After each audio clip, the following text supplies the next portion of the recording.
అందరికీ నమస్కారం అండి. నేను మీ మహలతి నందన్ని.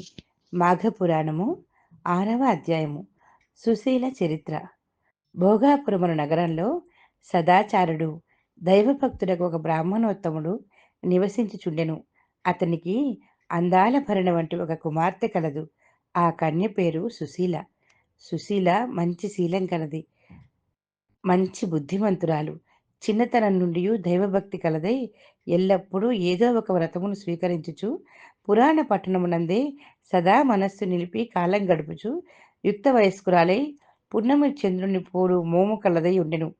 ఆమె గుణమును తెలుసుకొని ఆమె వద్ద అన్ని లక్షణములు ఉండుట వల్ల మృగశృంగుడు సుశీలను పెండ్లాడదలిచాడు. ఒకనాడు సుశీల తన ఇద్దరి స్నేహితురాళ్లతో కలిసి కావేరీ నదికి స్నానమునకు బయలుదేరి వెళ్ళినది. ఆ సమయమున ఒక ఏనుగు అడవి నుండి ఘీంకారం పెట్టుచూ వచ్చి స్నానార్థమై వచ్చిన ఆ ముగ్గురు కన్యలను తరుముజొచ్చెను. వారు భయపడి ఏ దిక్కు కానక ముందు వెనుకలు చూడక పరిగెడబోచుండగా దారిలో గట్టులేని నూతిలో పడి ప్రాణములు విడిచితిరి. ఆ సంగతి వారి తల్లిదండ్రులకు తెలిసి వచ్చి చూసేసరికి ముగ్గురు చనిపోయి ఉన్నారు. ఆ వార్త మృగశృంగునికి తెలియడచే అతడును వచ్చి ఆ ముగ్గురి మృతదేహాలను చూశాడు. ఎక్కడా లేని దుఃఖము కలిగినది. వారి నెటులనైనను బ్రతికించవలనని సంకల్పించి వారి తల్లిదండ్రులతో తమ బిడ్డల మృతదేహాలను కాపాడుచుండమని చెప్పి తాను సమీపమునున్న కావేరీ నదిలో రొమ్ము వరకు దిగి ధ్యానం చేయసాగాను. అంతలో అడవి అంతా గర్జించుకుంటూ తిరిగి ఆ ఏనుగు నీటిలో దిగి తపస్సు చేసుకుంటున్న మృగశృంగుని వద్దకు వచ్చినది. అయినను మృగశృంగుడు చలించలేదు.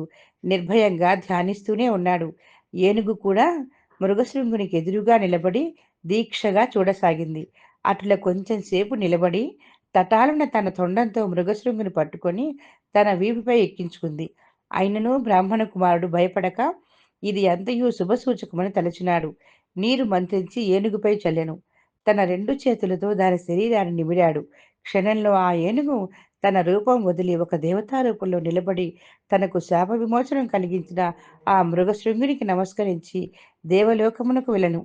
వింటివా దిలీప్ మహారాజా, మాఘస్నాన ఫలం వలన ఏనుగుకు శాప విమోచనమై ఎట్లు నిజరూపం వచ్చినదో మిగిలిన వృత్తాంతం కూడా శ్రద్ధగా ఆలకింపుము. మాఘ పురాణము 6వ అధ్యాయం సమాప్తం.